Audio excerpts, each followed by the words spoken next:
ఉగాది ఎందుకు జరుపుకుంటారు? ఉగాది పచ్చడి ప్రాముఖ్యత ఏంటి? ఉగాది అంటే అందరికీ గుర్తుకు వచ్చేది తెలుగు వారి పండగ. తెలుగు సంవత్సరం ఈ రోజు నుంచి ప్రారంభం అవుతుంది కాబట్టి ఇది తెలుగు వారి పండగ గుర్తింపుగా తెచ్చుకుంది.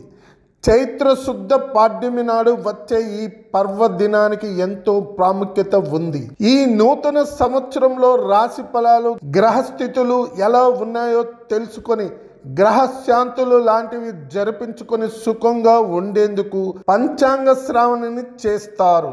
మరికొన్ని రోజుల్లో సార్వారి నామ సంవత్సరానికి ముగింపు పలికి ప్లవనామ సంవత్సరానికి స్వాగతం పలకనున్న నేపథ్యంలో ఉగాది విశిష్టత, చరిత్ర గురించి ఇప్పుడు తెలుసుకుందాం. చైత్రమాసం శుక్లపక్షం పాడ్యమి రోజున ఆ విధాత ఈ జగత్తును సృష్టించాడని నమ్ముతారు. సోమికుడు వేదాలను తస్కరించిన కారణంగా మత్స్యావతారం ధరించిన విష్ణు అతన్ని సంహరించి వాటిని తిరిగి బ్రహ్మదేవుడికి అప్పగించిన సందర్భంగా ఉగాది ఆచరణలోకి వచ్చిందని పురాణ ప్రతీతి.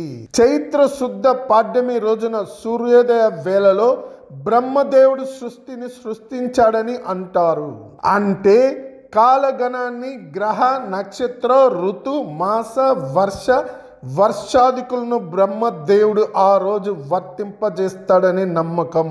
అంతేకాకుండా వసంత ఋతువు కూడా ఈ రోజు నుంచి ప్రారంభం అవుతుంది. అందుకే నూతన జీవితానికి నాందిగా ఉగాది పండుగను జరుపుకుంటారు.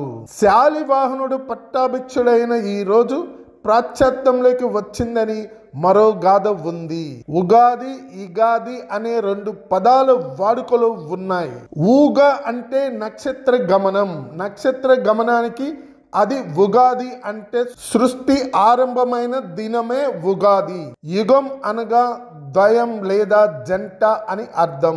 ఉత్తరాయణ దక్షిణాయ ద్వయ సంయుతం యుగం కాగా ఆ యుగానికి ఆది యుగాదిగా మారింది. ఉగాది శబ్దానికి ప్రతి రూపంగా ఉగాదిగా రూపొందింది. తెలుగు వారే కాకుండా మరాఠీలు కూడా ఈ రోజు గుడి పడ్వాగా, తమిళులు పుత్తాండు అనే పేరుతో, మలయాళీలు విష్ణు అనే పేరుతో, వైశాఖిగా, బెంగాలీ పోయాల, బైసాల్గా జరుపుకుంటారు.